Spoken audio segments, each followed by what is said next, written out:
तो उनके जो कार्य हैं प्रजातंत्र विरोधी कार्य, उससे उनको बाज आना चाहिए। और आज जनता जेपी को यदि याद कर रही है तो उन्हीं कारणों से याद कर रही है। हम उनकी बहुत ऊंची प्रतिमा लगाकर उनके विचारों का अपहरण नहीं कर सकते हैं। और यदि ऐसा कर रहे हैं तो बिहार की जनता सब आंख खोल के देख रही है। कभी आज तक हार स्वीकार किए हैं क्या?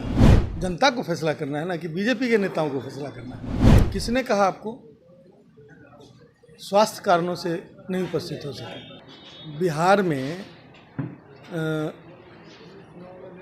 राजनीति करने के लिए आ रहे हैं तो सबके लिए जगह है, कोई भी राजनीति कर सकता है।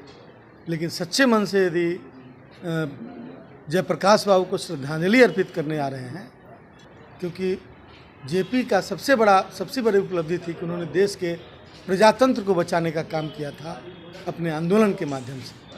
और आज जनता जेपी को यदि याद कर रही है तो उन्हीं कारणों से याद कर रही है। हम उनकी बहुत ऊंची प्रतिमा लगाकर उनके विचारों का अपहरण नहीं कर सकते हैं, ये उनको सोचना चाहिए। और यदि ऐसा कर रहे हैं तो बिहार की जनता सब आंख खोल के देख रही है, देश की जनता सब देख रही है, इससे कोई फर्क नहीं पड़ने वाला। बिहार विधानसभा के 2 सीटों पर उपचुनाव होने हैं, गोपालगंज और मोकामा में, कैसे देखते हैं? देखना क्या है उसमें, आज फैसला होगा उसका, कौन चुनाव लड़ेंगे। महागठबंधन के लोग मिल बैठकर फैसला करेंगे और उसको लागू किया जाएगा। बीजेपी के नेता कह रहे हैं दोनों सीटों पर हमारी जीत होगी। कभी आज तक हार स्वीकार किए हैं क्या? जनता को फैसला करना है ना, कि बीजेपी के नेताओं को फैसला करना है। पार्टी के प्रदेश अध्यक्ष जगदानंद सिंह पार्टी से नाराज चल रहे हैं, अधिवेशन में भी नहीं पहुंचे थे।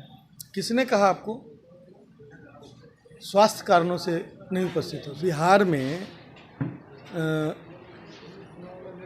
राजनीति करने के लिए आ रहे हैं तो सबके लिए जगह है, कोई भी राजनीति कर सकता है। लेकिन सच्चे मन से यदि जयप्रकाश बाबू को श्रद्धांजलि अर्पित करने आ रहे हैं, क्योंकि जेपी का सबसे बड़ी उपलब्धि थी कि उन्होंने देश के प्रजातंत्र को बचाने का काम किया था अपने आंदोलन के माध्यम से। और आज जनता जेपी को यदि याद कर रही है तो उन्हीं कारणों से याद कर रही है। हम उनकी बहुत ऊंची प्रतिमा लगाकर उनके विचारों का अपहरण नहीं कर सकते हैं, ये उनको सोचना चाहिए। और यदि ऐसा कर रहे हैं तो बिहार की जनता सब आंख खोल के देख रही है, देश की जनता सब देख रही है, इससे कोई फर्क नहीं पड़ने वाला। बिहार विधानसभा के 2 सीटों पर उपचुनाव होने हैं, गोपालगंज और मोकामा में, कैसे देखते हैं? देखना क्या है उसमें, आज फैसला होगा उसका, कौन चुनाव लड़ेंगे। महागठबंधन के लोग मिल बैठकर फैसला करेंगे और उसको लागू किया जाएगा। बीजेपी के नेता कह रहे हैं दोनों सीटों पर हमारी जीत होगी। कभी आज तक हार स्वीकार किए हैं क्या? जनता को फैसला करना है ना, कि बीजेपी के नेताओं को फैसला करना है। पार्टी के प्रदेश अध्यक्ष जगदानंद सिंह पार्टी से नाराज चल रहे हैं, अधिवेशन में भी नहीं पहुंचे थे। किसने कहा आपको स्वास्थ्य कारणों से नहीं उपस्थित हो सके? ये लो मुंह मीठा करो, आज मैंने अपना जॉब छोड़ दिया, अब हम पूर्णिया वापस जाएंगे। जॉब छोड़ दिया है? मतलब ये घर कैसे चलेगा? हम करेंगे क्या? और माँ बाबूजी क्या बोलेंगे? इसलिए मैं एक और मिठाई का डब्बा लाया, अपने बिजनेस के लिए लोन अप्रूव हो गया।